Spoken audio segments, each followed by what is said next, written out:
الحمد لله رب العالمين والصلاة والسلام على أشرف المرسلين وعلى آله وصحبه أجمعين وعلى من تبع هداهم إلى يوم الدين. The first session was the preparation for the Umrah and the Umrah, and now is in between Umrah and making the Hajj. So the person now had already finished his Umrah and he's doing Hajj Tamattu, so he is staying in Mecca. First of all, that is, if you did Tamattu, you complete your Umrah and now remain in the state of Hil. Hil meaning no Ihram, until the day of Tarwiyah, that is the 8th of the Hajj. And the word Tarwiyah is meaning giving water, and was called like this because the pilgrims will be preparing themselves for the following day, which is the day of Arafah. So they will be feeding the pilgrims and giving them water. That's why it's called the day of Tarwiyah. While in Mecca, use your time wisely. It is so precious that avoid wasting excessive time on shopping and idle discussion. But it's no problem. But as I said, it's better to keep with the dhikr of Allah subhanahu wa ta'ala. In the haram, the reward of good deeds is multiplied many times. So the person needs to make as many salahs as possible. And the sins, it will not multiply, but it will be considered greater. Try to attend the Jama'ah in the masjid, because it will get a lot of reward. If you pray on your own in the haram, you get a multiple of 100,000. If you get it with Jama'ah, you get 2.7 million salah. It's a lot. So, not to be wasted. If you miss the Jama'ah in the masjid haram, try to pray it in the haram. Don't pray it in the hotel and say that this is within the haram boundary. The multiple is only for the masjid, is not for those places or masajid inside the haram, which is called the sanctified area that we have discussed before. Make optional tawaf as many as possible. Why? Because this is your opportunity. And for me, I would say that every time that you pray your salah, which is the obligatory, and you know that you are a musafir, you can't pray the 2 sunnah before and 2 sunnah after. There's no 2 sunnah because you're a traveler. So you invest into making as many tawaf as possible. Don't exhaust yourself, but each tawaf consists of 7 rounds, followed by 2 rak'ah behind Maqam Ibrahim. Keep yourself, and this is where the tawaf, you need the socks, is better for you. Because you're not instead of ihram, you could put the socks on. That's for the men, of course, the women all the time with the socks. Keep yourself busy with the salah, recitation of the Quran, tawaf, dhikr and reflection. Make lots of dua. Do not neglect other forms of ibadah, like charity, fasting, helping others, say salam, smile, whatever, all of that. Remember, you are in the days of what? The Hijjah. Because you are in the days of the Hijjah, the Prophet of Allah, he said they are even better than any deeds made in any other days. So no other days, even the last 10 days of Ramadan, they are better. These first 10 days of Hajj. So no other deeds except for a mujahid. He goes with himself and his wealth and comes back with nothing. That means he lost his self and he lost his wealth for the sake of Allah. He is better. But who's going to be doing that? So making ibadah and dhikr in those days, which is first 10 days of the Hijjah. Do not walk in between people, prayers and the sutra. But if there is no sutra, keep away from his prostration and walk.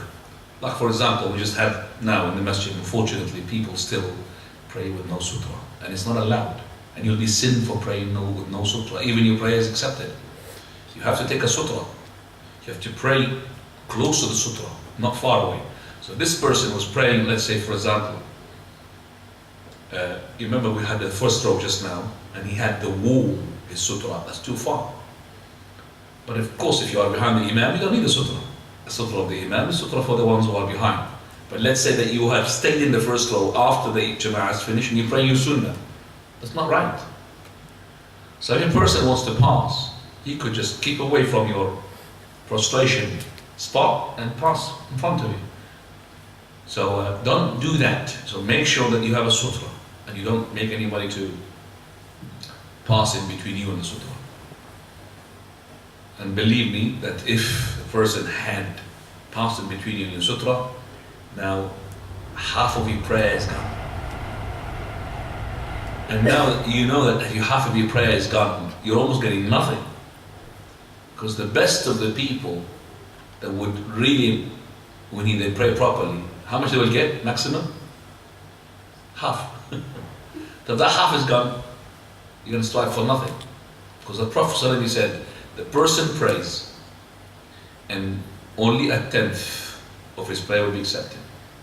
Or 1/9, or 1/8, 8 or 7 or 6, until he said, until he gets the half, which is very good. Half of his prayer is being accepted. So if half of your prayer is out of the window because somebody passed in front of you to sutra, so you're praying for nothing. So make sure that you pray to the sutra. It's very important. Beware of professional beggars.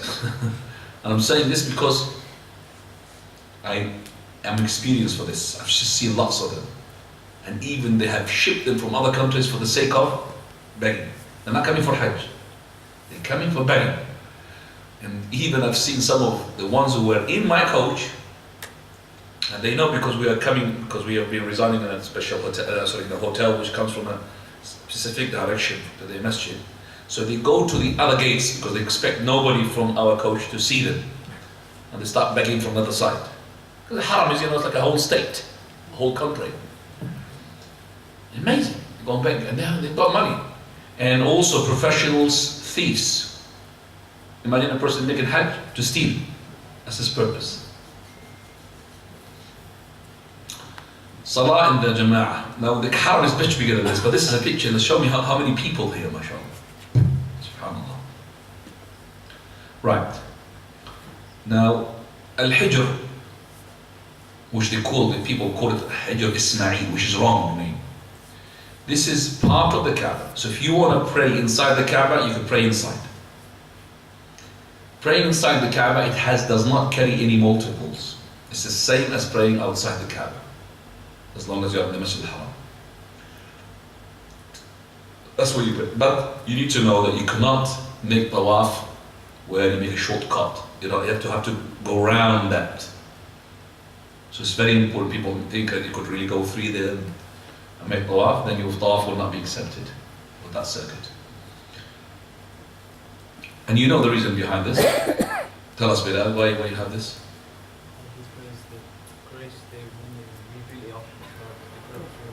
So people of Quraysh, when they had the Kaaba destroyed because of the flood, they couldn't rebuild all of it. They had enough money. Because of that, they built 2/3 and left that just for a circle. And still today, we had it. Of course, after the Quraysh had rebuilt it, it was demolished again and rebuilt with this included. That means a bigger Kaaba. But again, demolished and made like this. So who is the one who demolished it and put it on the foundation of Ibrahim alayhi salam after the Prophet sallallahu alaihi wasallam? Put your finger up here. Yalla? Abdullah ibn Zubayr. Very good. And who's the one who demolished it and put it back as it is now? Al-Hajjaj. Malik al-Marwan. Abdul Malik al-Marwan. So Al-Hajjaj is the reason, because he thought this is a bid'ah. Abdullah ibn Zubayr. They killed him. No.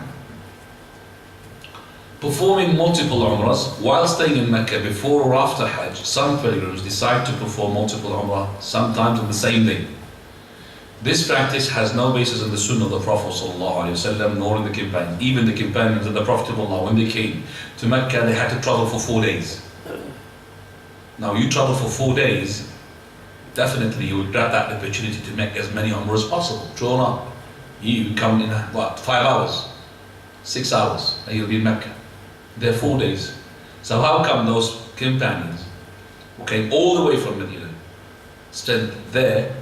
stayed for 4 days traveling, stayed there for a limited time, and they went back, yet they only performed the Umrah of the Hajj. So there is more than Umrah, more rewarding than another Umrah. They would have grabbed that opportunity and they made Umrah all the time. Because when they're going to head back, God knows when they're going to come back again. It's a lot of hassle. Yet they did not perform Umrah. Even more than that, Aisha radiallahu anha, when she went to make the Hajj, something had happened.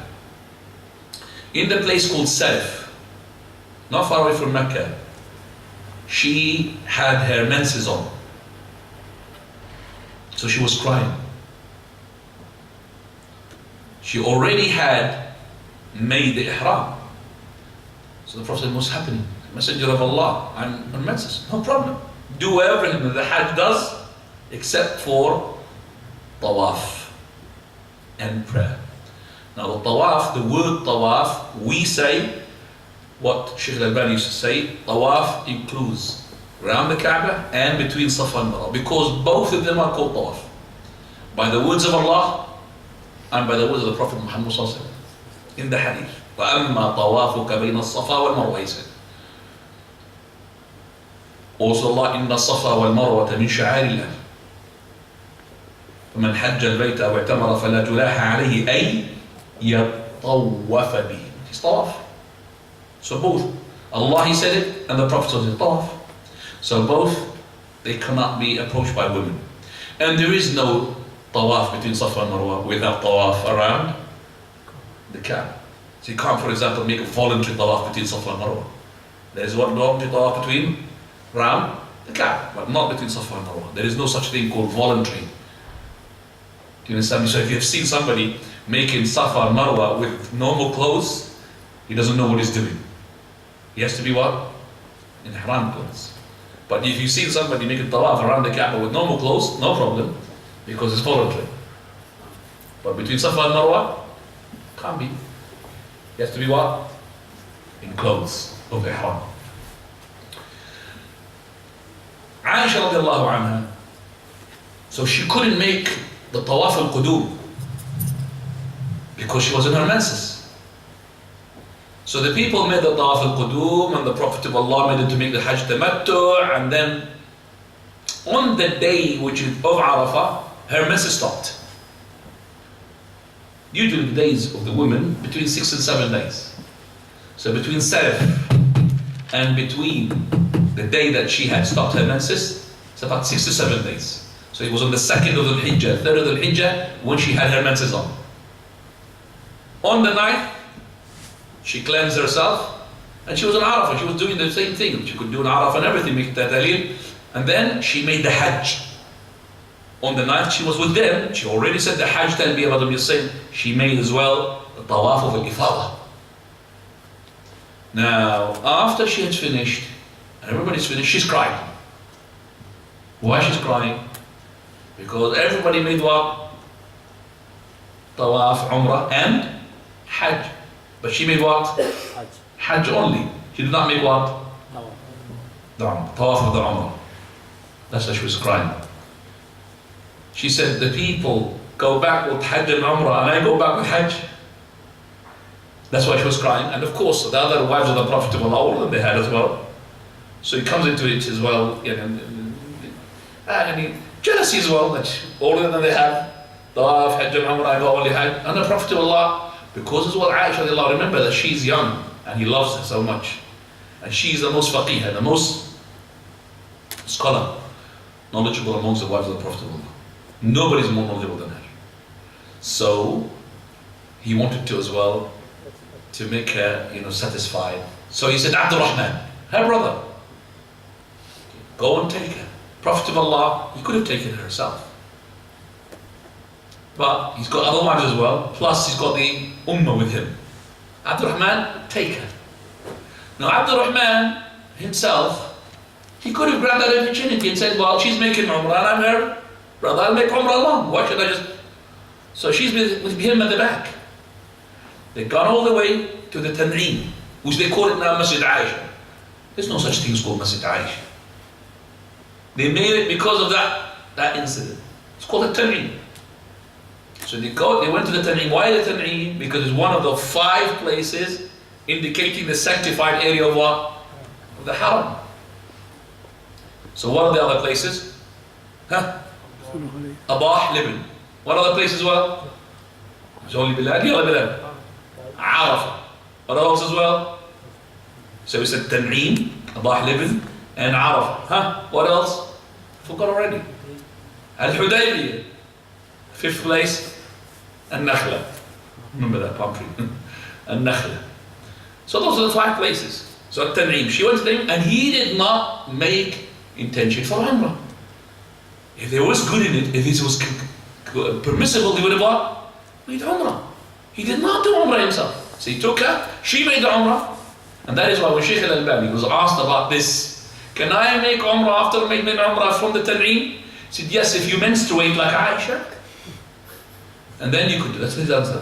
Shaykh al-Albani, if you menstruate, just like the woman, and happens exactly like Aisha, then you will tell you, inshallah, go back and make Umrah. So there's people who make 20 Umrah a day. What type of Umrah is this? 21, the maximum I've heard myself. He was talking to the brother, you know, how many Umrah is it? He said 19, he said, I've done 21. We're talking to each other. 21 Umrah, mashallah, and every Umrah ends with a shave. What sort of hair he's got now? So between the shaving and the shaving, what? 5 minutes, sorry, half an hour, 2 hours, half an hour, 2 hours, 3 hours. I don't know. So why are you wasting your time and exhausting yourself for something which is not from the Sunnah? And by the way, those are the ones who compete with one another. They are even more deviant. They are upon, you heard about none of them. I don't know if you heard about them or not, they're called Al-Ahbash. Habashi. They make a takfir with Shaykh Ibn Taymiyyah, with Shaykh Ibn Baz, with Shaykh Al-Albani, they all, for them is kuffar. Allah al-Musta'an. But their enemy, number 1, is Ibn Taymiyyah, rahimahullah. Atba' Abdullah ibn al-Harari. Abdullah al-Harari. طيب. Going back, same can be said for Umrah after Hajj if one has already performed it, Umrah in that trip. Same thing. So we say here, repeating the Umrah incurs hardship and causes many pilgrims to miss the Fard prayers because of tiredness. You're going to miss all your Jama'ah prayer in the Haram and the rewards. The exception here is the Umrah which one's performed for a deceased person, a sick, permanent sickness, or an old person who is not able to perform Umrah by himself or herself, fulfillment of a pledge. Pledge is a vow.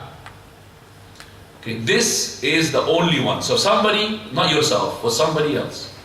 So if, for example, you have made your Umrah yourself, you finished, a person who had passed away, he did not make his Umrah, father or mother, you can make the Umrah on their behalf, and that Umrah, now the scholars are different. You go all the way to the Miqat or to Masjid al-Tan'im. Do you understand that? We will say definitely if you did not plan for it, and you were on Mecca and then it came to your mind, no problem, do it from the Tan'im. Do you understand? That's our Shaykh al-Albani's opinion, by the way. Because you did not plan for it. You just went there and then you said, oh, let me make Umrah for my father who hasn't made Umrah.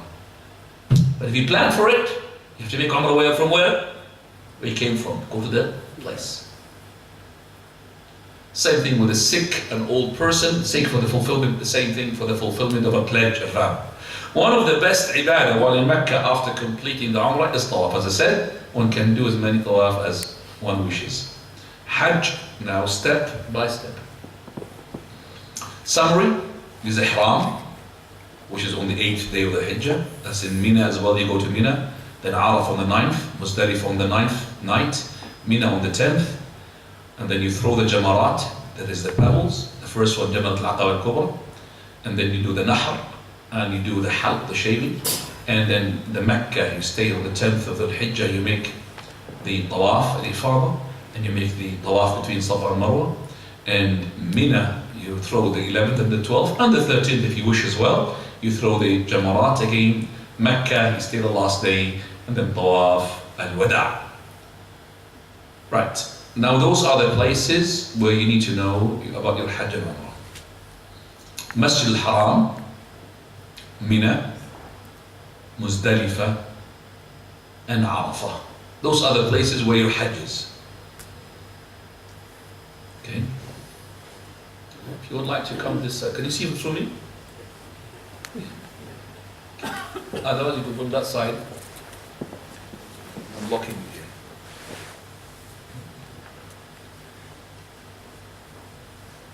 Can I have some tea, please? Right.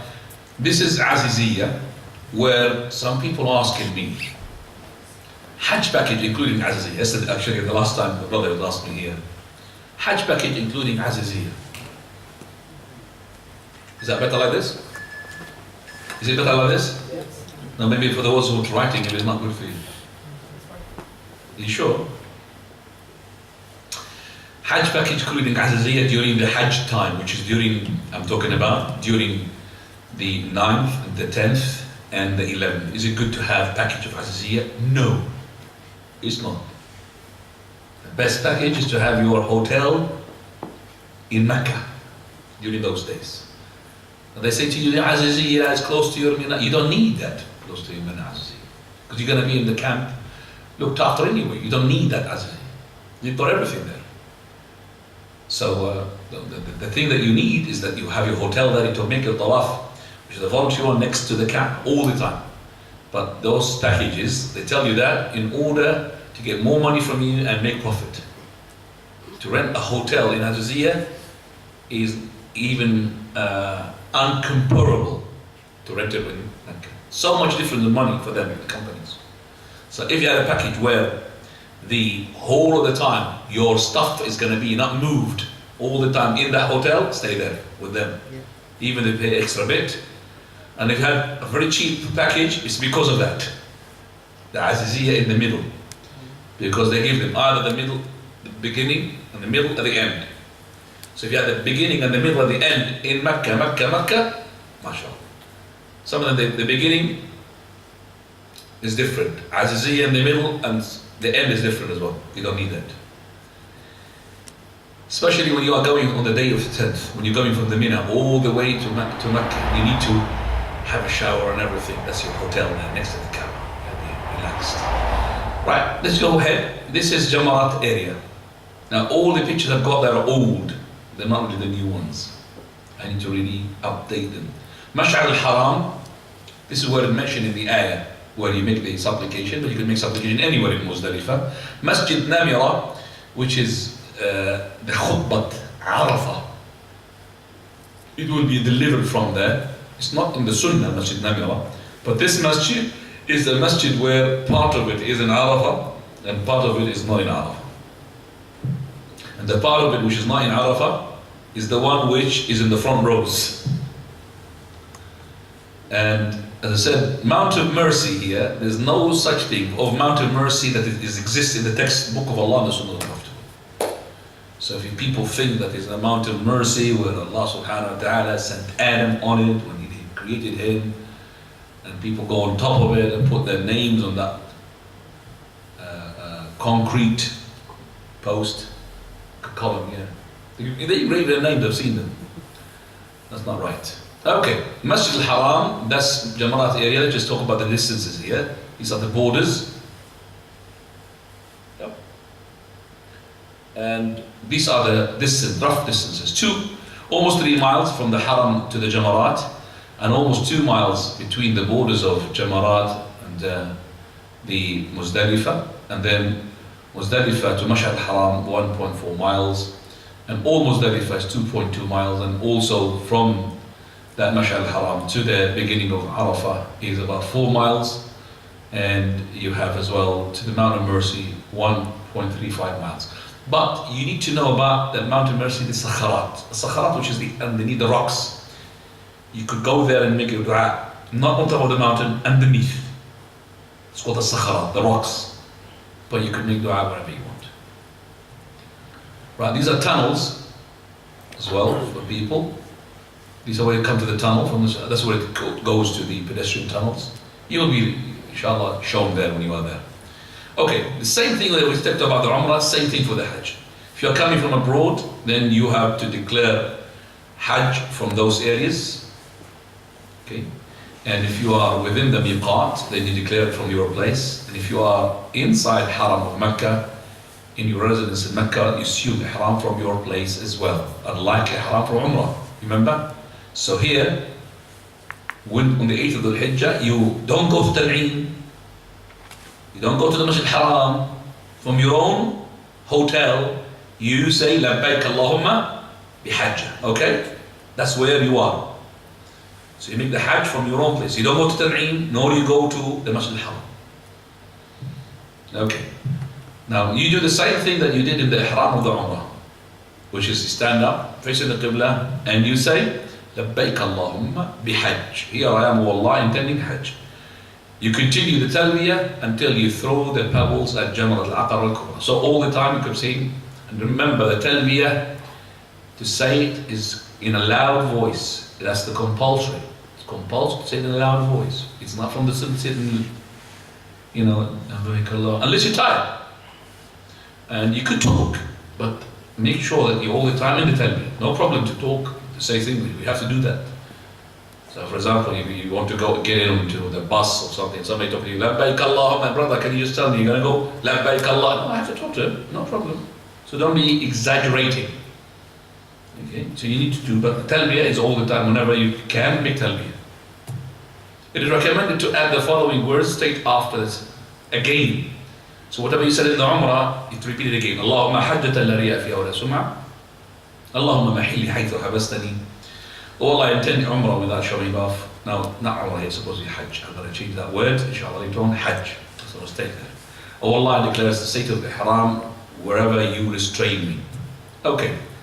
Mina on the 8th day of the Hajj. Go to Mina in the morning of Yawm al-Hajj. That means after sunrise. You pray there Dhuhr and Asr, Maghrib and Isha and Fajr in their times with Qasr. Shorten the prayer. Shortening Dhuhr, Asr and Isha to 2 rak'ah. But not combined. And even if you pray in the Masjid of Al-Khif, which we're talking about, the Imam there, he will pray as well. In those days when we pray, short as well. 2 rak'ah, 2 rak'ah. Because the shortening there as well, the shortening not of a traveler, shortening of what? Manasik. Got it? I mean, even the person who is residing in Mecca, who Mina is for him 3 miles, he will pray what? 2 rak'ah, 2 rak'ah. It's a shortening for manasik rituals, it's not the shortening for a traveler. Got it? That's why the Imam, even he is a what do you call that? Minion. From Mina. Minion.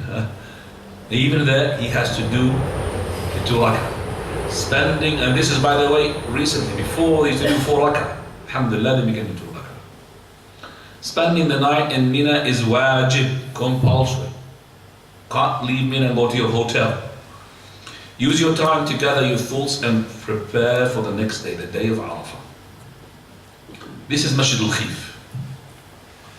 Masjid al-Khif, it is reported with authentic hadith that is 70 prophets. Now we know one of them is Ibrahim alayhi salam, or we know there was Muhammad sallallahu alayhi wa sallam, but don't ask me for the rest. It's prayed in that masjid, 70 prophets. You only know how many prophets in name? 25 in names. Right, this is Mina. This is Muzdalifah, and this is heading towards Mecca. And this is Azadiyah. This is the Jamarat area. It's not under construction anymore. Okay, this is Masjid al-Khif, and this is Wadi Muhassir. What is Wadi Muhassir? Anybody like to tell me? Now, where the elephant stopped. This is where Abraha al-Ashram, the elephant, stopped. It couldn't go forward. Who else stopped? Yes? The camel is called Qaswa. She camel of the Prophet of Allah. Stop. Even the companions tell her, come on, move. It's not moving. They said, Haramat al-Qaswa. She's gone stubborn. Prophet said, no. Qaswa, it's not from her manners to be stubborn. But Habasaha Habis will feel. What stopped her, stopped the elephants before. So she, as an animal, she couldn't move, even though this happened a long time ago before her. But stopped, and then later moved. Habasaha Habisul Fil. You remember the Qaswa as well? This is, by the way, not every camel will stop there, so the camel will move now. But the Qaswa is Ma'mura, it's been commanded. Can anybody tell me when happened? This is the Qaswa, what happened? How was he commanded? For those who read the Sirah? Yes? The Masjid of the Prophet ﷺ. So when he came to the Prophet of Allah, he said, leave the Qaswa, she's been commanded. She will, and she landed in a place and he asked Messenger of Allah, who is the closest from my family next to the camel? And he was Abu Ayyub al-Ansari radiallahu anhu, Bani Najjar. Yes, Messenger of Allah, because everybody wants the Prophet of Allah to be his guest. So he said, Da'uha, leave the camel. She's been commanded. That's the camel has been commanded, she stopped. She couldn't move. And he said, it is not a manner of the Qaswa. So the Qaswa has got manners as well. It's got characteristics. Okay, slaughtering house. If you want to slaughter your own self, you don't have to slaughter your own self. Most of the people, I slaughter with my own hands. But most of the people, they do slaughter by what? Deputization. Most of the people, no problem. But if you want to see it yourself, go and slaughter. You see how you slaughter, inshallah. That will be better. 9th of Dhul-Hijjah, after sunrise, remember, after sunrise, the following day, on the day of Arafah, depart from Arafah while making talbiyah or takbir. And you have to be calm. And important, because people are struggling, no, I'm going to miss Arafah. No, you're not going to miss Arafah. Or you coach for being delayed. Don't worry. Arafah is not far away. From there, from where your place is in Mina, because you're Europeans, except if you are going with specific, Hajj packages, which is in the front, because you are in the European are the last one, which is next to Muzdalifah, so you're really closer to Arafah. Okay, so if you coach there, it will take them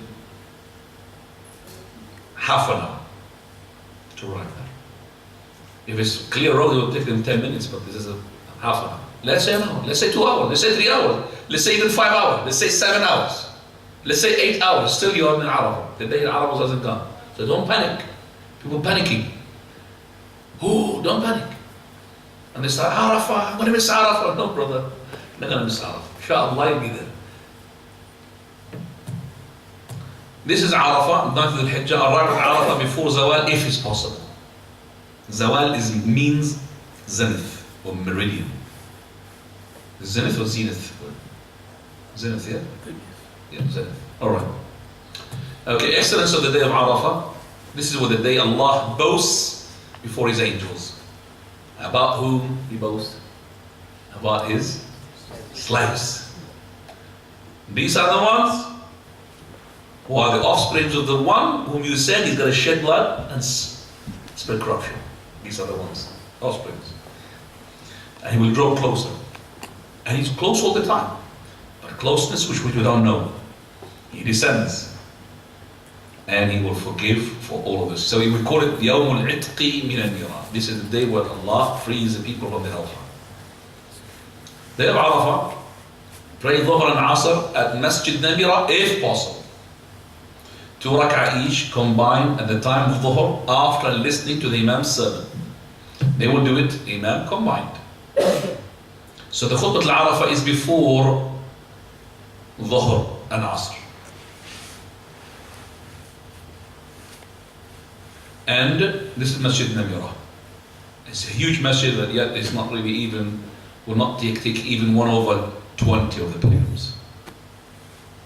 Not even 1/20, even less than that. Right. This is Masjid Namira. If you see the Namira is not part of Arafah, all of it. Okay, this is Masjid Namira. I'm going to ask, this is the dividing line. Is the back in Arafah or the left side of the picture is in Arafah? Or is it the right side of that white line? Is it the right side of that line or the left side of the line is in Arafah? Yes? Right hand side is in Arafah. Yes. Because the front is the Qibla, by the way. So the shortest side, the left side is in outside Arafah. And most of it is what? Inside Arafah. Right. Arafah and outside Arafah. Okay? Right. 9th of Dhul-Hijjah. Follow the Sunnah of the Prophet ﷺ and join the Dhuhr and Asr, regardless of whether you pray in masjid or in the camp or any other location in Arafah. After Salah, move to your place inside the limits of Arafah. Stand facing the Qibla, raising your hands, making dua, or reciting the talbiyah. You'll find people who will detach themselves from their jama'ah. They will not pray with your Asr. These are called Hanafis. They will pray the Dhuhr only 2 rak'ah, and the time of the Asr they pray the rak'ah. We respect that opinion of theirs, but you could, as I said, if you remember, calmly you could talk to them, say to them, but detaching yourself from the Jama'ah, I don't think Abu Hanifa would do it. Rahimahullah. At least, you pray with us and consider whatever 2 rak'ah you do with us is just voluntary. Just for the sake of the Jama'ah, unity. Then after that, on Asr, you do your 2 Asr. That's even better.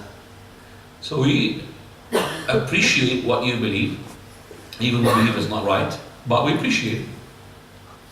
We would appreciate it more if you investigate yourself, but at least don't leave the Jama'ah. Because the Jama'ah, when you leave, imagine we're praying together and suddenly people coming out, even the person who's not Hanafi becomes, oh, maybe the Imam has got something wrong with him, let me leave. True or not? He doesn't know what they're leaving.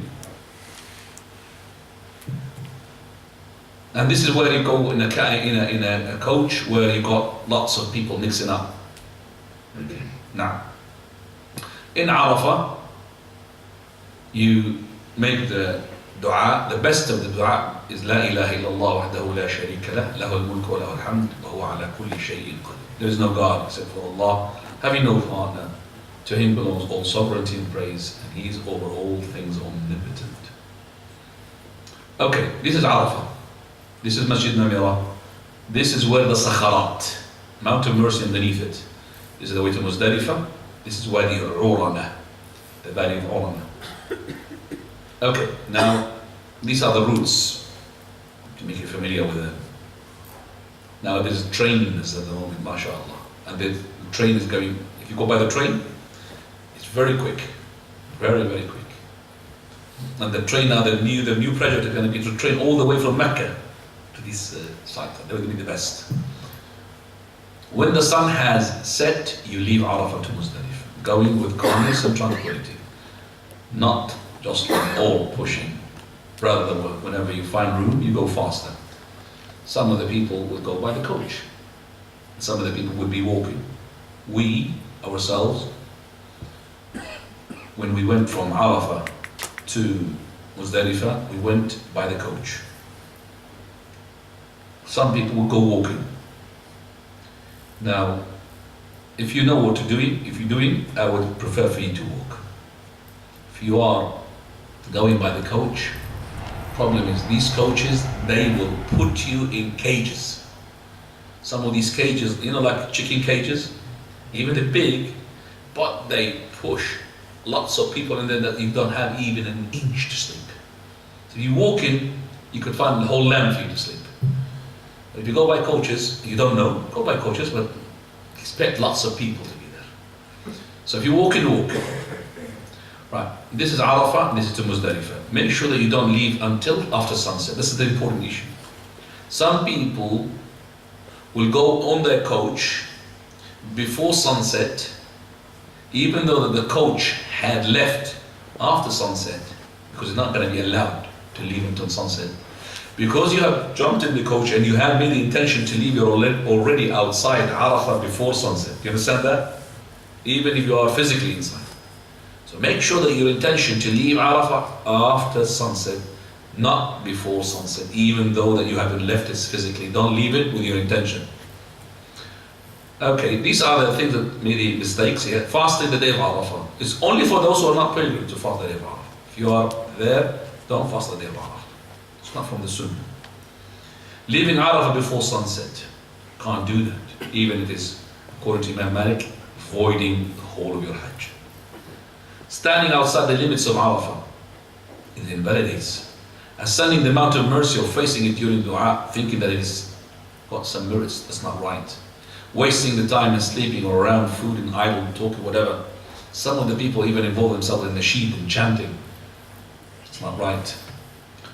Okay, this is Muzdalifah, night of the 10th of the Hijjah. When reaching Muzdalifah, you pray Maghrib and Isha shortly and joining it together. You could pray them individually, no problem. So it's not like Arafah. Arafah, the sunnah is the one to combine Dhuhr and Asr. Where in Muzdalifah, you have the choice. If you think it's too much for you, you could combine them, it's no problem. Combination is, mashallah, acceptable properly, 100%. But if you think that you could do them, on their own, then you could do them on their own. But the Jama'ah, we'll stick with the Jama'ah. The Jama'ah, if we do them together, we'll do it together. With the Jama'ah. Don't pray anything in between. There's no sunnah whatsoever. There's only the witr. The last, because you pray one rakat, not witr, or 3 rakat, but one witr, enough inshallah. Remember, you're going to be so tired. You sleep until Fajr, pray Fajr at the beginning of its time. Don't wait. Beginning of its time, you pray. You've got lots of jama'ats there, praying together, lots of jama'ats. It's permissible for the weak and the women and children to leave after half of the night has passed for fear of crushing people. Half of night, it's around about 12, but it's not 12. It had to be between Maghrib and Fajr. Divide that by 2, subtract from the time of the Fajr or add to the time of the Maghrib, then you end up with midnight. An example, Maghrib these days at the moment, Maghrib at 7:30 and Fajr comes in at, let's say, 5 o'clock. Yes? Between 7:30 and 5 o'clock is how much? 9.5 hours. Divide that by 2, that's 4 hours and 45 minutes. Yes? Add that to the Maghrib or subtract that from the Fajr. So you said 4 hours and 45 minutes to 7:30. You end up with what? 12:15. 12:15. Okay? That's about. But this 12:15 is not going to be the case in the winter. Winter will be midnight what? 11. Almost 11 o'clock. So you need to know what is midnight, because midnight, that's where the last time you pray Isha. So for those who have got women or children, even you yourself, you're not a woman or a child, you are an adult. But because you are having those people with you in custody, you can leave with them as well. But you don't need to leave. Yes, sir? Yeah, Aisha. Yeah, go ahead. Meet there then. Bismillah ar-Rahman ar-Rahim. Alhamdulillah wa salatu wa salamu ala Rasulillah. We left it before the prayer that it is permissible for the weak and the women and the children and also those who are in charge of them to leave after half of the night, that is after midnight, because of the fear of the crush of the people. These days, alhamdulillah, and I say it with full confidence, that the Jamarat at the moment is one of the easiest acts.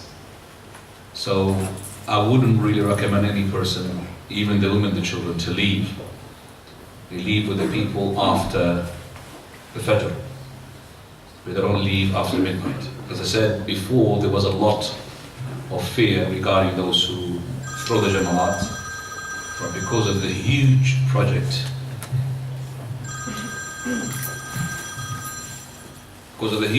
that this was, mashallah, made by the Saudi Arabian government to expand the Jamarat. So the Jamarat at the moment, mashallah, got a lot of floors to throw the Jamarat easy.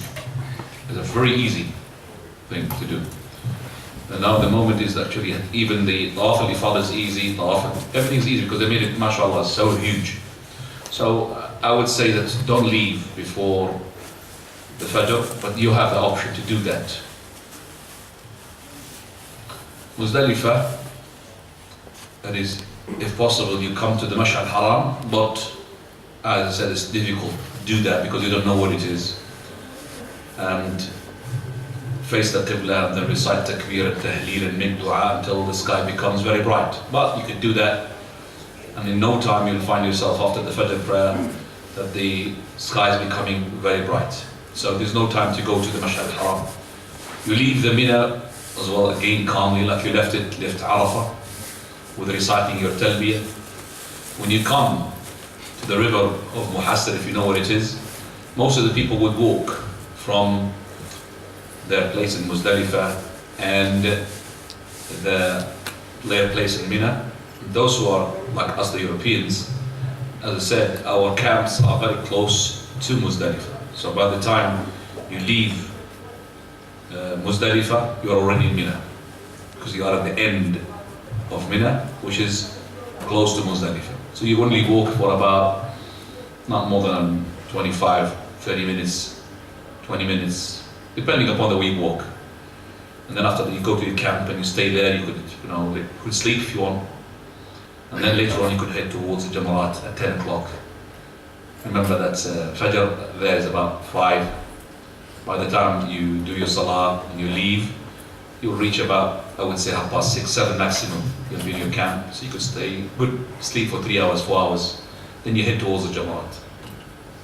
That's the best thing. So after Muzdalifah, those are the things which are not in the PowerPoint presentation. This is the experience that will tell us what to say to you.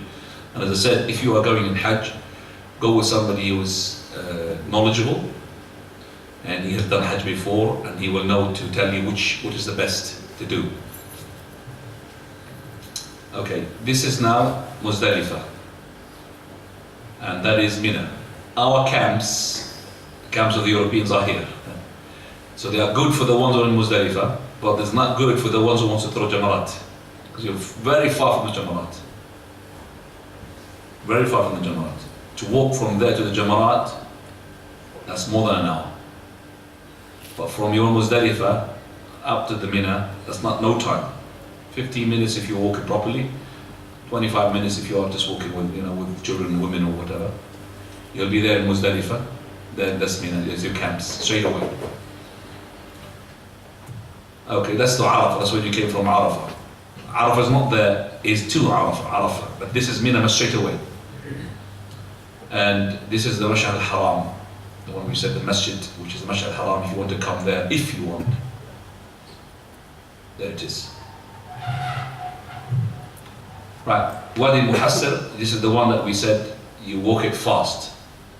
But if you know what it is. Pitfall related to Muzdalifah. Delaying the Maghrib and Isha until after the middle of the night, that's not right.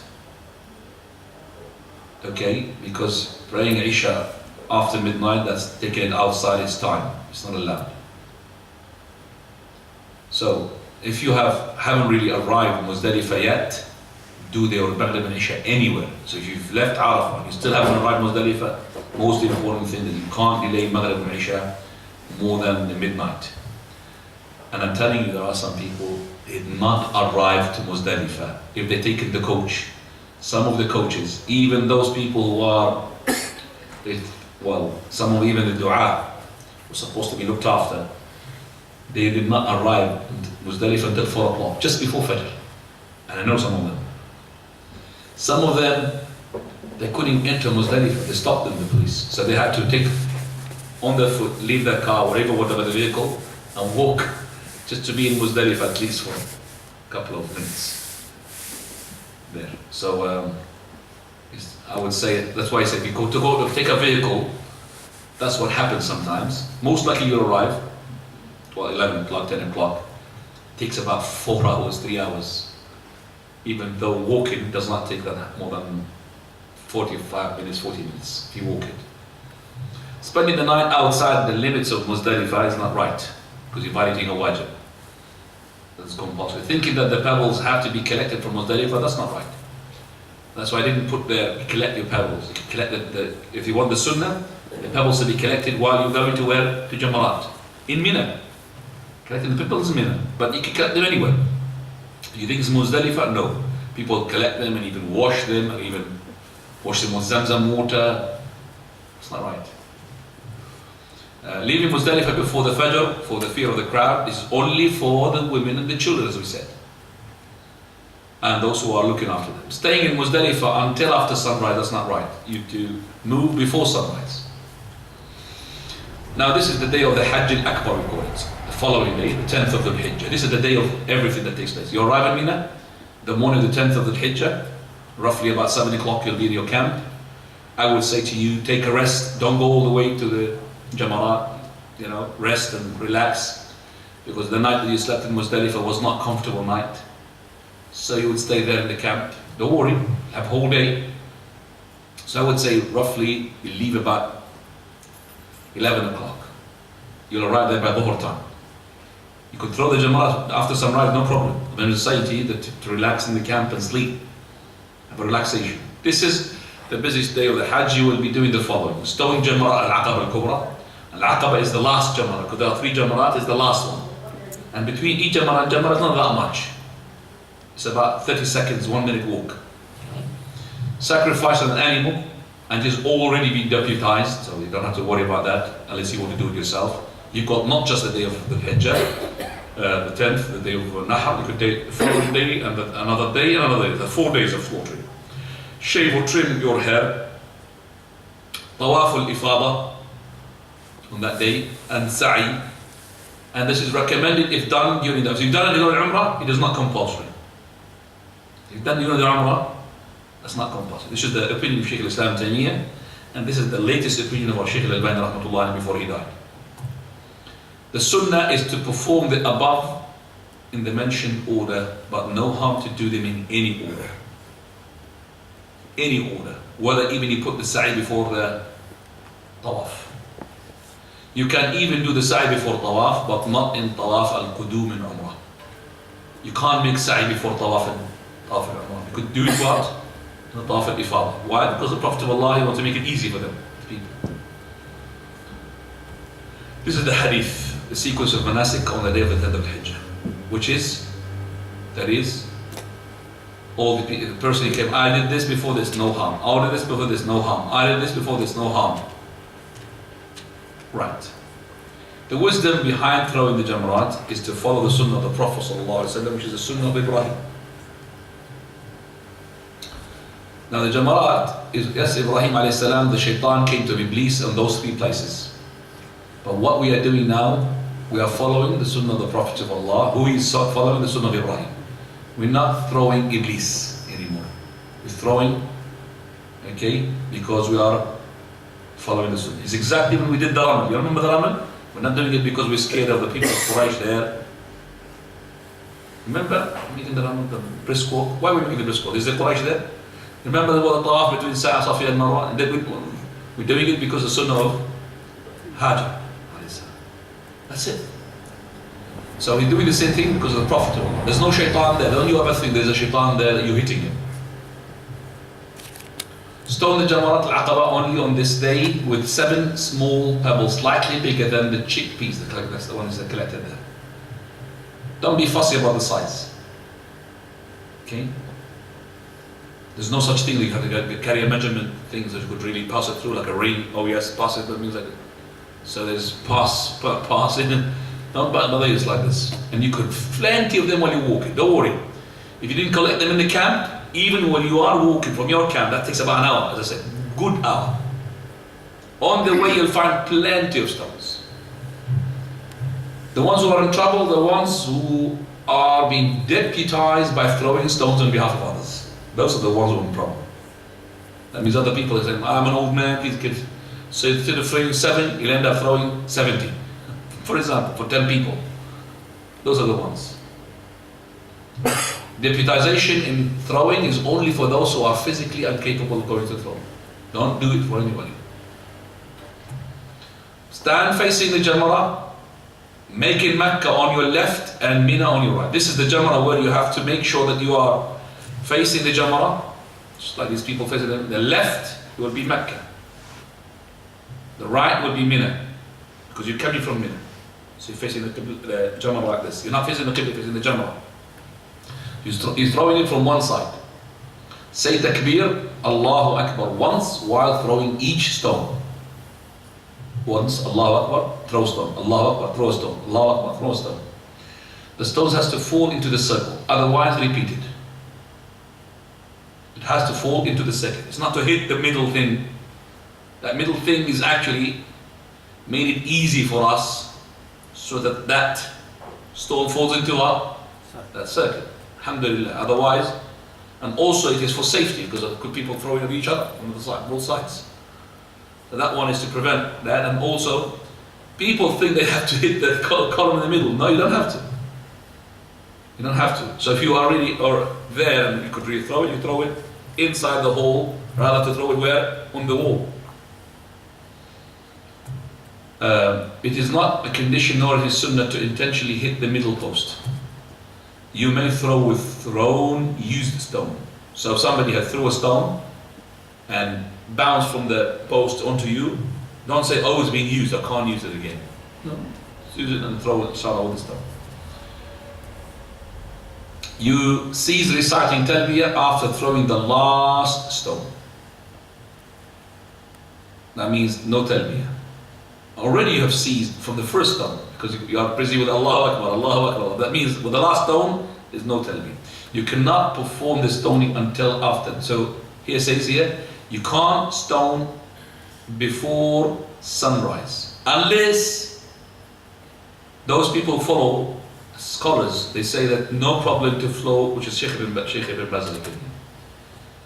But we say the correct opinion that you cannot throw until sunrise. Yes, those women can leave Muzdalifah and Mina before sunrise, that is, you could leave Muzdalifah after midnight. But this is the fear of the crowd, to go there before the people, so when the sunrise comes in, it will throw. Not before sunrise. And that's the correct opinion. But if we follow that opinion of Sheikh Ibn Baz or Sheikh Ibn Uthaymeen, we say that you can't say anything, can't say that your Hajj is invalid, but we say throwing, that's the Prophet's command, after sunrise. When you have stolen the Jamrah, everything becomes lawful for you again, except sexual intercourse. So you may wear your clothes, use your perfume. This is partial freedom, which is called tahallul al-awwal, or the asghar. What is that? Meaning that you can't do it sexual intercourse, but you could do anything else. Put your clothes on, which is very important. So now that's where, if your house in Mecca, you'll be heading towards your hotel Mecca there, and you could put your clothes there. So you could just be walking from the Jamrah, or using a taxi, whatever, just walking through the tunnels. Then in Mecca, if you're going to go to Azzi, you're going to go backwards. For those on Azzi, you're going to go backwards. That's how it is. So you go there and change your clothes, alhamdulillah. Now, but you need to make the tawaf, which is tawaf al-ifadah, before sunset. Otherwise, you have to go into ihram state after sunset. Lots of scholars, they don't adopt that opinion. But this is the hadith of the Prophet ﷺ. So if you haven't done the tawaf al-ifadah before sunset, Prophet ﷺ said, "Udtum uruman kama kuntum." You become in the state of ihram as you want. So you have to put your clothes of ihram for the sake of tawaf. So you have this, you could call this tahallul, this no state of ihram, as long as you do tawaf al-ifadah before sunset. That's the animal sacrificial. If you are doing it on your own, that's what you need to do. If you're deputizing, then you skip that. It is sunnah to slaughter the sacrifice yourself, otherwise deputize. Slaughter your animal in any part of Mina or Mecca. It will not be valid in any other than these two places. Slaughtering time is from the sunrise of Eid, that is the 10th of Dhul Hijjah, until the sunset of the third day of Tashriq. It's 4 days altogether. 7 people may share in one camel or a cow. So if some of your family are left home, then if financially capable, you should arrange for udhiyah to be slaughtered back home. So the udhiyah is different from the hadi. Hadi is for what? Your Hajj. But it's not for the what? The udhiyah for those people. So you have family at home, and you have money, and you make your udhiyah. You're supposed to be making an udhiyah for them there. The udhiyah is enough for the whole of the family. But if your family is making Hajj, each person needs a hadi. Got it? So if you have one sheep for the udhiyah, all the family will be included. But if you have your family with you to make Hajj, there's no udhiyah. But each one needs sheep. Or you could share all of you, for example, in a camel. If you have 7 members of the family, share in a camel. By the way, slaughtering the camel is for the udhiyah is better than the sheep and better than the cow. Allah ibn Umar used to slaughter what? Camel. Slaughter facing the Qibla. If it is a sheep or cow, then place it on its left side and put your right foot on its right side. If it is a camel, then the left foot, so it stands on its remaining legs. No nahr, do nahr. That means like this with a dagger. You seen that picture there? That's nahr. Okay, while the camel's face is towards the Qibla. It is recommended to eat from the sacrifice the honey, and it's permissible to take some home. Sorry, but you must give some to the poor needy. Who cannot afford a sacrificial animal should fast 3 days in the Hajj and 7 days when they return back home. Shaving, shave off all your hair or shorten it. Shaving is better. The bald does nothing. If you shorten the hair, it has to be from all over the head, not part of it only. It is from the sunnah to start with the right side of the head. The woman gathers the same, as we said in the Umrah, gathers their hair and they shorten its length of a finger joint.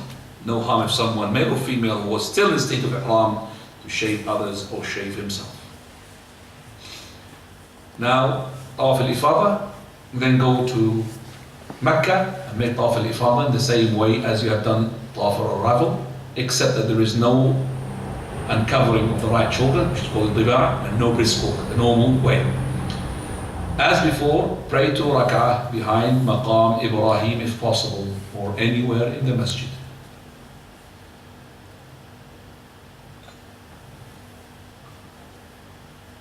If you did not do this tawaf on this day before sunset, then you need to return to your ihram state and put your ihram clothes. I might have actually said something. I need to make sure that you understood it as well. Just remember. If you remember, we have said that nobody to be in his normal clothes when he makes his sa'i. But here, if you have done, you threw the jamarat, you put your clothes on, you could make the Tawaf al-Ifadah, both Tawaf al-Ifadah and Sa'i al-Ifadah, with what? With your normal clothes. Just to correct that information. If you did not do this Tawaf on this day before sunset, then you return to your state of Ihram. If the menses woman did not stop her menstruation, she did not have her menstruation stopped, then she must leave with her robe and she cannot stay behind. Sorry, she cannot stay behind, then she should arrange to stay behind with her mahram. So if the woman, she did not have her menstruation stopped, then she should arrange for her mahram to stay with her until they finish their tawaf. And we don't really say the opinion of some of the scholars like Shaykh Islam ibn Taymiyyah, which is to pad herself and make the tawaf. No, she stays behind and until she's cleansed. Then you do sa'i between the Safa and Marwa as before. The sa'i is not obligatory but recommended in Hajj al-Tamattu. This is if you have done sa'i. It is not obligatory but recommended in Hajj al-Tamattu. As long as you have done the sa'i where? In Umrah. After the sa'i, you are in a state of complete tahallul. All restriction of ihram are lifted. Drink from Zamzam, return to Mina. Sleep in the Mina, stay in Mina for the days of Tashriq. So it is preferable to stay in Mina during these days than going to Mecca. This is the sunnah of the Prophet ﷺ. But most scholars consider the same, staying in Mina as a wajib. You may go at night and make tawaf and return to Mina if you wish. The most important thing is to sleep the night in Mina. And staying the days in Mina is better than going anywhere. Some people stay in the hotel all day and then they come to Mina to sleep. And it's better to stay in Mina. And make tawaf if you wish, no problem. 3 stone jamarat, 3 jamarat each with 7 pebbles. In each of these days after Zawal, after Dhuhr prayer. That is, after the first jamarat, move forward. Now, after you throw the first jamarat, you can throw it from any side you like. Not like the Jamarat al-Aqaba al-Kubra where you have to throw it where Mecca is on your left and Mina is on your right. Then move forward after the first jamarat. Stand facing the Qibla for a long time, as if you can, because the police will come and push you. Making dua while raising your hand. If they push you, go to someone else and keep making dua. They'll keep pushing you until you make as many dua as much as possible. And after the second jamarat, move forward but to the left. Face Qibla and make dua for a long time while raising your hands. Long time, talking about long time. Not 1 minute, 2 minutes, not 5 minutes, long, 10 plus. After the last jamarat, move forward and do not stop. No dua. Okay. This is you may leave Mina before the sunset if you wish, after the performing of the jamarat, the throwing of the 12th. So you could leave if you want. Staying to perform the jamarat and throw the jamara again, first and the second and the third, on the 13th is recommended because the Prophet of Allah did done it. But no problem, فَمَنْ تَعَجَّلَ فِي يَوْمَيْنِ, no problem. Now what are the mistakes? Performing the rami during the days of tashriq before zawal, it's not allowed. Even you see some scholars they say that. Okay, it's not right allowed. It's to do it after dhuhr. And there is no such thing now, hustle in throwing the jamarat. Throwing the pebble all at once is not allowed. So 7-1 go, that's not allowed. Also, thinking that the pebble has to hit the middle, the post or the wall is not really right. Putting the pebbles into the circle without casting, without throwing, sort of like dropping for example, is not right. You have to cast them, you have to pelt them. Casting more than 7 pebbles is not allowed. Pushing and shoving is not allowed. Throwing objects instead of pebbles is not allowed. Shoes, sticks. You find people doing that, unfortunately. Umbrellas. And even some people who just start sweating at the shaitan. SubhanAllah. It's like the shaitan making fun of them. Making tawqeel, deputizing Rami without a valid reason, like illness, it's not right. It's not right. Also, spending the days of Mina and their nights outside the Mina. Like for example, in Mecca, permission is given only for those with valid reason, like caring, the sick. Otherwise, you have violated the wajib. Some pilgrims go to Mecca to perform tawaf al-wada' and return to Mina to do the rami. That's not allowed. This is really something which I added here is cheating. They go to do tawaf al-wada', which is the farewell, and they come back. The wada' means you have left and you finished. You can't do the finishing before you have finished. Leaving Mina before the 12th of Dhul Hijjah. You have to do the 12th of Dhul Hijjah. Pilgrims can leave only on the 12th after performing the rami or the 3 jamarat. Right. This is the old jamarat, by the way. This is the new jamarat. Okay, this is the old jamarat, and this is now the new jamarat. And this is the sketch, of course, it's not the real, but it's like this. This is the very old jamarat. Very old.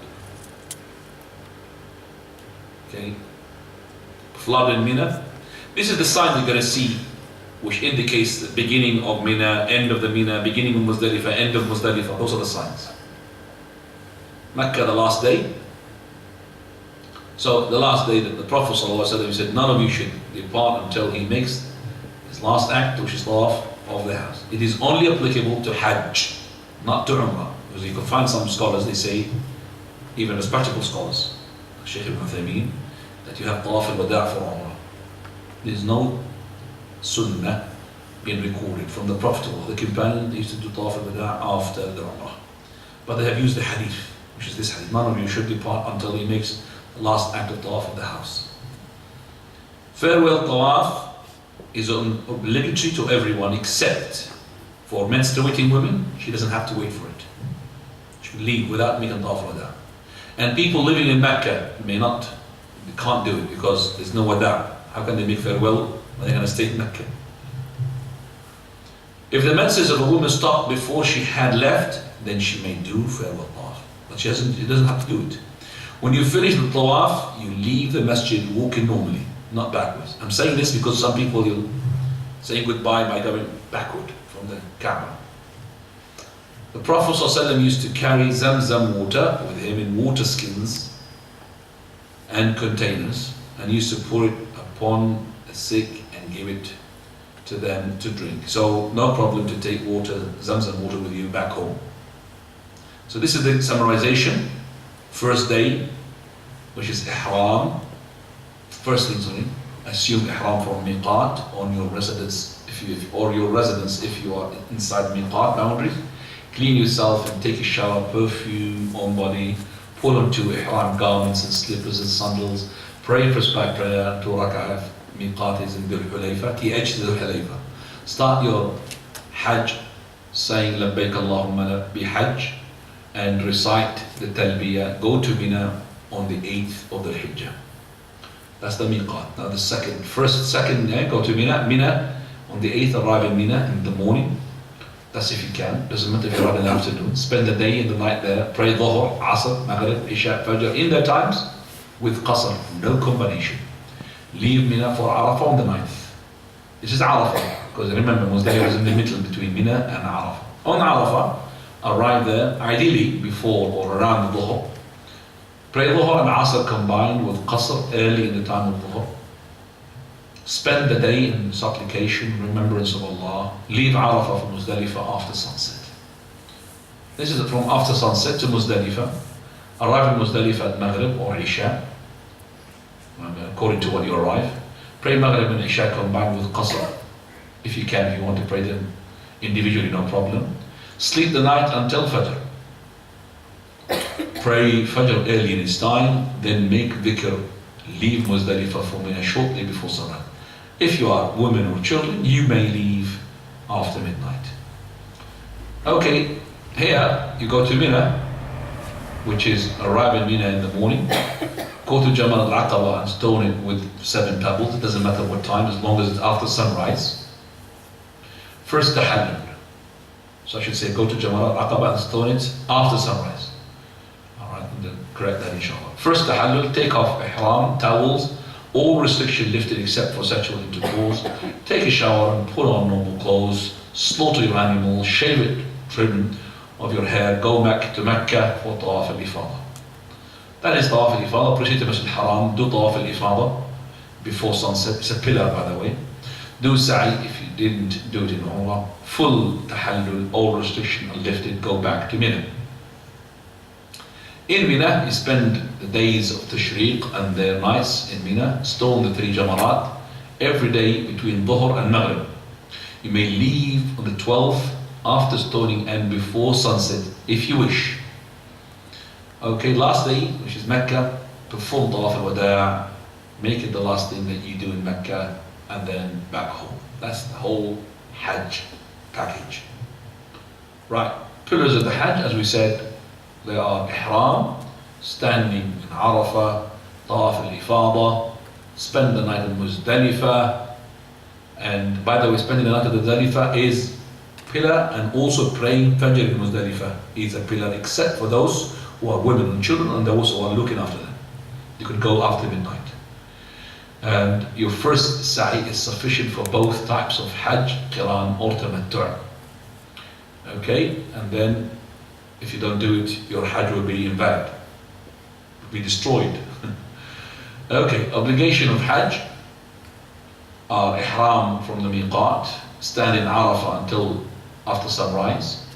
Arafah is a pillar, but to stand until sunrise, until sunset, until sunset, that's where it is wajib. So if you did not go to sunset, you have violated the wajib. Do you understand that? If you did not do Arafah at all, then you have missed a pillar, which is your Hajj will be invalid. Stay overnight in Mina during the nights, this is as well a wajib. And storing the Jamarat in the order is a wajib. Shaving or cutting the hair is a wajib, compulsory. Tawaf al-Wada', okay, farewell Tawaf.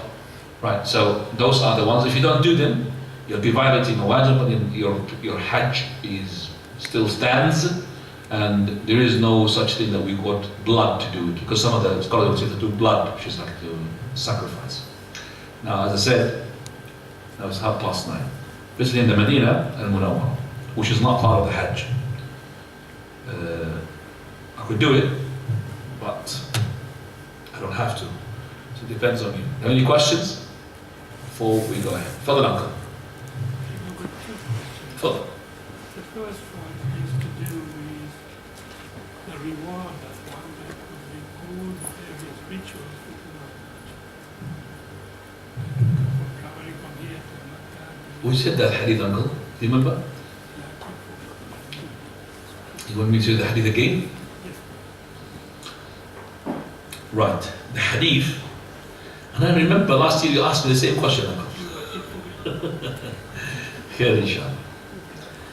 The hadith is that the Prophet ﷺ, he said to the Ansari who would come and ask him the question, when he said to him, verily, you want me to tell you what you came to ask? Or do you want to go ahead and ask? He said, Messenger of Allah, you tell me, what are my questions? So he said, you came to ask me What is it in it for you if you go to the Masjid al-Haram? What is it in it for you when you make the 2 rak'ah? What is it in it for you when you stand on Safa? What is it in it for you when you throw the jamarat? What is it in it for you when you make the tawaf al-ifadah? What is it for you when you shave your head? So, if we go back to the hadith, Prophet he said, verily, if you come, and he said to him, yes, Messenger of Allah, so I came to ask. Verily, if you come to the Masjid al-Haram, every step that your she-camel does, then you'll get a reward and the sin will be removed. That's number 1. Number 2, he said, if you make the 2 rak'ah, pray the 2 rak'ah, then it is like freeing a slave from the son of Ismail. Third one, that is, yeah, but what is it? What is the third one? Freeing slave and slave. What is it? Sa'i between Safa and Marwa is like freeing 7 slaves. Are you sure? That's good. Right. After that, we go to the throwing of the pebbles. Each one is like it will forgive for you a major sin. What else? We said shaving the head. Arafah. Arafah, is he going to have what?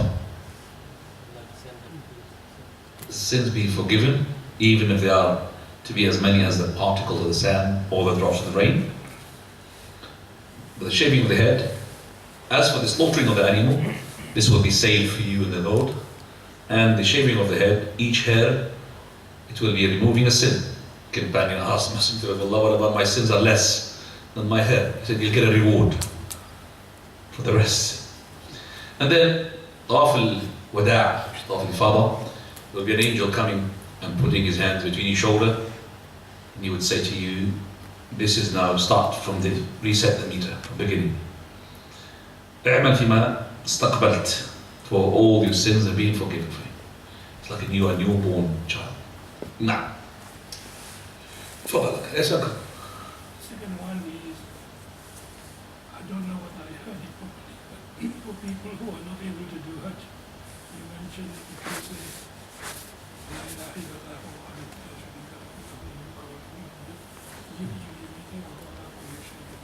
where do you say that? And I forgot what you said. And those regarding freeing the slaves, you said if you can't free slaves, say 10 times more than that. Freeing a slave, uncle, you want, or going to Hajj? I can't understand, because you said asking me for Hajj, not freeing a slave. I think it is To do with making a Hajj? I said the person, if he stays after praying the Fajr, yes. is that the one you'd ask him? If you pray the Fajr, you stay until sunrise, okay, in remembrance of Allah, then after sunrise, by 15 minutes, you pray 2 rak'ah. It's like you have made complete Hajj and Umrah. Is that the one you're asking about? So if you're asking about what do you get as a reward when you say La ilaha illallah, dahu la sharika lahu al-mulku lahu al-hamd 10 times, it's nothing to do with Hajj, uncle. Sorry. They're mixing up wires here. So this is that you got 8 rewards if you do that, but nothing to do with the Hajj. Okay, now, do you want me to get the rewards? Because you forget the rewards. Yes, the rewards. Does that answer the question? Put your finger up. The rewards for saying La ilaha illallah, dahu la sharika lahu al-mulku lahu al-hamd, yuhyi wa yumitu wa ala kulli shay'in qadir. Also, وَهُوَ حَيٌّ لَا يَمُوتُ as well. As we have mentioned before in one of the narrations, all of that being added. If you say them 10 times after Maghrib and after Fajr, Maghrib indicating the beginning of the night, after Fajr beginning the beginning of the day, indicating the beginning of the day. That is before you move your foot from the tashahhud position and before you say any word which is worldly word. You don't mind, you say astaghfirullah, astaghfirullah, astaghfirullah, Allahumma anta salam, minka salam, tabarak, no problem. That's what you say at the beginning. Then you'll get number 1, for each one you say is 10 hasana given. So 10 hasana multiplied by 10 supplications is 100 hasana. Then 100 sins will be removed. 100 steps you will be elevated in paradise, will be equivalent to freeing 10 slaves. That's 4 rewards now, uncle. So 10, 100 hasana, 100 sins removed, 100 steps elevated in paradise, equivalent to freeing 10 slaves. That's 4 rewards. The 5th reward, you will be saved from the plot of the shaitan the whole day and the whole night. You will be saved from any harm the whole day and the whole night. And you will have no deeds recorded, sins recorded against you except for the shirk. And the 8th one, you'll be the best in deeds except for someone who did the same and he made a tasbih and extra good righteous deeds. Now, تفضل. Sheikh, on the 9th day of Arafah, Dhuhr and Asr when you pray, if you don't pray in the Masjid al-Namira, you're praying in the tent. So you don't pray with the Mufti, you don't pray with the Imam, is that correct? Yeah, praying in Arafah, most of the people will do it in their own camps, with their own group, and they do it in Jama'ah. So each tent they will have their own Jama'ah. You will have next to you another tent, and they will do their own Jama'ah. And if they had loudspeakers with them, they would really disturb one another. That's what happens. So if you can get 2 tents together to do it with one, it's better. And even with the admonishing, you'll find people who are coming to some camps, they make it admonishing, and some camps make it admonishing and they have cross as well speakers together. And really, sometimes we're not really organized. But, do as much as you can. Some of the people, they have only like a piece of cloth between them, and they have the Jama'ah. And when they say Allahu Akbar, the other Jama'ah, they mean Allahu Akbar with them. Okay? So, if you don't need a speaker, don't use a speaker. Just your own words, better voice. But the speaker will be happy. Now, you don't have to go to Masjid al-Nabawi. Fadal. Say the person in Saudi, say it's better for him to pay the Fard Salah in Iraq. If he wants to do his non-Sunnah Rawatib, is it better to the hotel? Non-Saudi? You mean non-resident? Yeah. Yes. And, Because some of the Saudis are not resident in Mecca. That's not a question. Okay. the Sunnah Rawatib are not to be done, but the other Sunnah is better for him to go to the hotel and do it. Any voluntary prayer is better to be done not in the masjid, to be done in the where you are, whether a hotel or your house, anywhere. But sometimes you can't because it's too far away, whatever. It's better for you to do it at home, any voluntary prayer. And remember, for a traveler, whether he is Saudi or not Saudi, he is to not to pray his sunnah ratiba. 2 sunnah before, 2 sunnah after, that drops. And that's the sunnah. But any sunnah which has got no ratiba, like for example 2 sunnah wudu, like to Surah al-Duha, witr, all of that, that is to be still prayed even if you're a traveler, if you want to pray them. To pray them not in the masjid. It's better not in the masjid, but we say, if you have, for example, let's say the hotel is a bit far, you want to stay in the Masjid Haram because you want to make, for example, recitation, no problem to pray the sunnah there. Now, The best one, is that restricted to the Hajj, is it when you the best day of Arafah, the best day we said is not Arafah, the best one? the best dua. What do you mean the best dua? La ilaha illallah wahdahu La ilaha illallah wahdahu la sharika la sharika lahu al-mulku wa lahu al-hamd. This is for those people who are pilgrims. As for the ones who are not pilgrims here, Allahu Akbar, Allahu Akbar, Allahu Akbar, la ilaha takbir. Allahu Akbar, Allahu Akbar, la ilaha illallah takbir. Okay? So this the takbir starts from the first day of the Hijjah. It will go to specific takbir from the 9th of the Hijjah. Okay? General takbir from the first day of the Hijjah. All the way until the last day of Tashriq sunset. But the specific one, let's say the specific, that means more of a specific, that you're saying it, all the time and more of it, start from the 9th of the Hijjah. And this is with the pilgrims as well. Now, Fadal. When you shave your head, do you have to shave your beard as well? With 2 questions. Shaving the beard is not allowed, whether you are a pilgrim or not a pilgrim. Now you can ask for trimming the beard. So shaving the beard is haram. Trimming the beard is only allowed if the person's beard is longer than his fist. So he puts his hand underneath his chin and he, whatever is extra, like this, I've got some extra now, I could cut them. But higher than that or longer than that, you should not do so. So you put your fist like this and you do. And we say equivalently, like we said, it is not really right to shorten it more than that. It's not right to leave it longer than that. So some of the beards have reached up to the awra, which they're still, I've seen them. That's not right. So how far the beard you wanted to go? Some of them go to the feet. And then I put it in a bag. I've seen some people and others. So it becomes, I would say, even like shuhra. Do you understand that? Shuhra? It's like for fame. Yeah, it becomes like a fame. Even in his heart, when you tell him it's not right, he does not want to shave because he's been for a long time there looking after it so that people can look. It's not for Allah subhanahu wa ta'ala. So be careful. Shaitan goes from all sides. And I know that some of the scholars, they said that let go of the beard. But we have 10 companions who used to trim it. 10 companions. Most of those who narrated the hadith of the Prophet like Allah ibn Umar, who said let go of the beard. They used to trim it. So to leave it, for how long? What is the maximum? Like Hans Lange is a disbeliever by now, he's not a Muslim. Where his beard was 5 meters something. That's in Guinness Book. We can have 5 meters long. We're gonna do? Wrap it on top of make a coil of it. And it's not right. No. Hold on.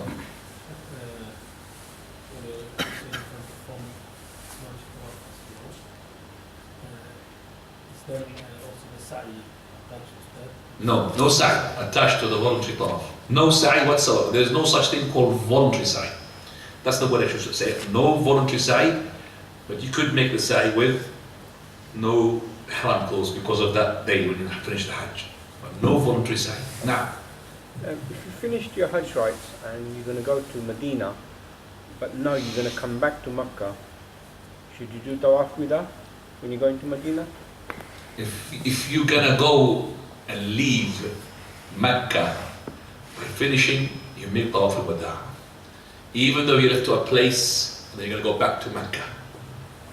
Do you understand that? Because you could go to Mecca as a visitor, not as a. But if you went to Medina, then you decided to go back to Mecca, then you could make, if you wish, Umrah. It's up to you.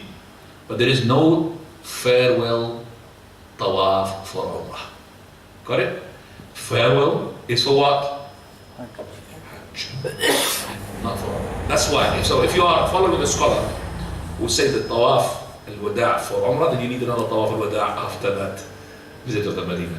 Now, we respect that as well opinion, but we said because the scholars who had said there is no tawaf al-wada', they say, yes, we have a hadith, but the hadith was said for the Hajj. And there is no narrations for the Prophet of Allah, the companions, where they themselves made tawaf al-wada' when they made their Umrah. And the Prophet of Allah, he made 3 extra Umrahs apart from the Umrah of the Hajj. And there is no narration where it says what? He made farewell tawaf. Nah, jazakallah. Fadal. 2 short questions, please. Masjid al-Namira, was that there at the time of the Prophet sallallahu alaihi wasallam? Was Masjid Namira there at the time of the Prophet sallallahu alaihi wasallam? Allah Ta'ala a'lam, no. But the Prophet sallallahu alaihi wasallam, when he addressed the people, he addressed them twice. Khutbat Arafah and Khutbat Eid al-Adha. He made 2 khutbah in that day of Hajj. And what he had made in the Khutbat al-Eid Adha is almost been said in Khutbat Arafah. It's just to show you that the Khatib can repeat even something which is the week before, the week after. He repeated something which is a day, 1 day only separation. Khutbat. So Khutbat they say it like the Khutbat al-Wada', like Hajj al-Wada', Khutbat al-Wada'. So in Arafah he addressed them, and also he addressed them in Eid al-Adha. When he addressed the Eid al-Adha, not the khutbah al-Eid, Prophet Allah was not making Eid. Do you understand that? He was not making Eid. He was in a state of ihram for Hajj. So he made khutbah al-Hajj for as well. So we know that the people, and that, by the way, you didn't ask me about this question, which is, on the day of Arafah, when the brother asked me about when he doesn't go to Masjid Namira, that it is from the Sunnah, there's a person there to address them as well, to make them the khutbah. That's what we should read as well, to add it there. So it is from the Sunnah to make a khutbah. So this person will make a khutbah, and then will be making the salah of Dhuhr and Asr. So this khutbah to as well to address the people.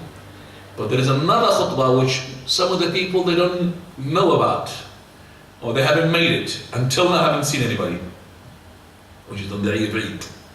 Not the khutbah al-Eid, khutbah al-Hajj. So in your camp, if you are in Mina, when you come back from throwing the Jamarat, before you head towards Tawaf al-Ifadah, you could make a khutbah there. So khutbah al-Hajj. No problem to do it. So we'll have two khutbah. The one which is I've seen that normally been done, that is the people that make khutbah inside their camp for Arafah. Who has been to Hajj there? Who has been to Hajj? Uncle been to Hajj? Have you heard of khutbah al-Arafah? Not in the camp, yeah? Not even in the camp. Say, Alhamdulillah. Who else? Did you make a khutbah? I haven't heard the khutbah in that. Not the one from the Haram. I'm talking about your khatib. Camp, no. No camp. Anybody? In my camp, Alhamdulillah, I made the khutbah. And there was people that, Alhamdulillah, made the khutbah there. The khutbah is just to remind the people. So a person would make a khutbah, and the ones who are upon the Salaf manhaj, they know that this is the sunnah. They will do it. That's why I said to you, the package is to be with a person of knowledge and choose the one which are the Salafi manhaj. Salafi manhaj, and then you will know what is the sunnah and not the sunnah. When you go with other people, most of them, they are really experienced in administration, but not in knowledge. That's the problem. Now, Fadal. Once you sleep in the open, can you sleep in the bus or in the tent? Just before I answer the question, by the way, if you haven't done the khutbah, it doesn't affect your Hajj. Don't worry about it. Most of the, yes? Must you sleep in the open, can you sleep in the bus or In the bus? It doesn't matter where you sleep, as long as you're in Muzdalifah. Now. Yes? Masjid al-Khif, what's the excellence of going there? Did the Prophet ﷺ... There's no excellence. But the Prophet Allah used to pray in the Masjid al-Khif when he wasn't me. Masjid al-Khif was there a long time. 70 prophets had prayed in it. Now. The woman's menses comes before she's done Tawaf Ifadah, and she has, it doesn't finish till she has to leave Saudi. What's her rule? She can't leave Saudi. Say for sight. Doesn't matter. So say that she had some.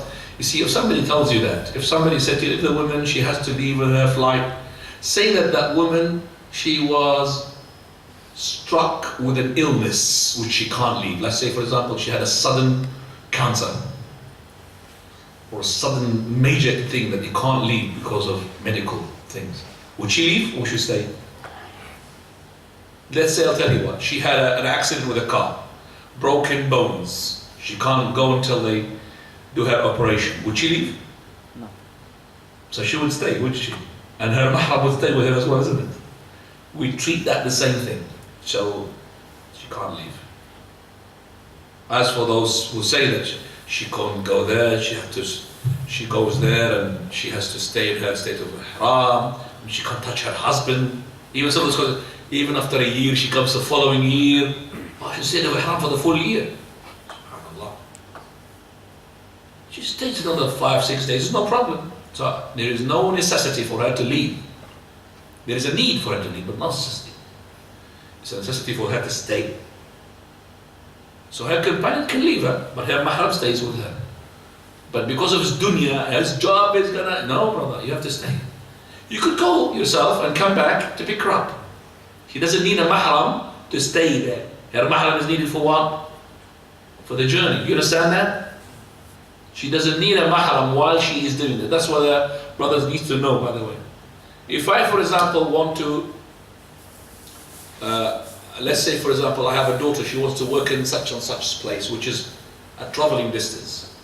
She needs me as a mahram on the traveling journey. But once I put her there and it's safe, no problem, I leave her there and come back. She doesn't need a mahram while she is there, as long as it's safe. Got it? Yes, inshallah. Okay. For the people or for the sisters who postpone their menstruation for that reason, so that they can perform all the rituals of Hajj, is that For reasons for, again, the sisters will postpone their menstruation? Delay. Yeah. Delay their yes. monthly time. Yeah. So is that correct or incorrect? Or for they They take things, tablets, Yeah. to delay their. I'm not with you. Sorry. Sorry. I say it is permissible, but not advisable. I always say that because the women, they know for a fact once they take these tablets, it does affect their menstruation cycle. And then later on, they don't know what is coming. Is it cycle or is it not cycle? Is it the blood of the menses or not the blood of the menses? So they are confused, and they confuse the people who question them. I'm confused as well. So I don't know how to answer them. So she confused herself and confused the person who's going to ask. So we said, keep away from them, leave it what normal. We say it's allowed as long as it does not have a side effect on her. No problem. Now, The woman who works for veil, hmm? the woman who works for veil, and she's in the state of Ihram, and she's like at the Jamrah. What should she do? Should she cover her face? Or As I said, the woman, she can't have a veil, but she could cover her face without a veil. How? By putting a piece of cloth, just throwing it on her face once. There's men. There's no men, she takes it off. So when she throws the jamarat, there will be men. So she covers her face by throwing what? That piece of cloth. The veil is the one to tie at the back. That's the one that's not allowed. And by the way, covering the face, we have no hesitation to say it is not compulsory. It is recommended. Only it becomes compulsory if the wali, whether the husband or the father, said you should cover. Then it becomes compulsory. So the father said cover, or the husband says cover, it becomes compulsory. Otherwise, it is not compulsory. It is recommended. And we have plenty of proofs for that. Now, Fadal. Using the facility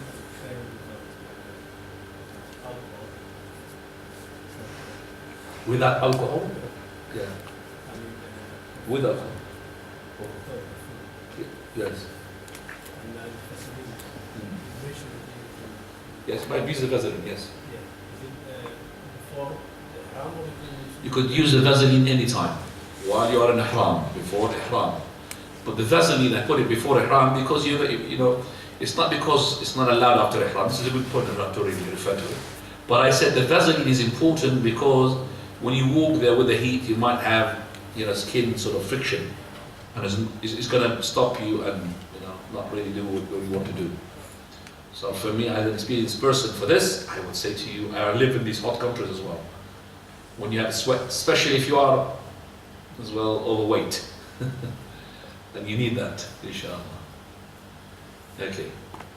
So you're going to have no visiting in Medina? No Medina. Okay, inshallah. So let's switch it off. No Medina? Okay. Okay. Yes, you could really have. Right, subhanakallah bihamdik, ashhadu an la ilaha illa anta astaghfiruka wa atubu ilayk.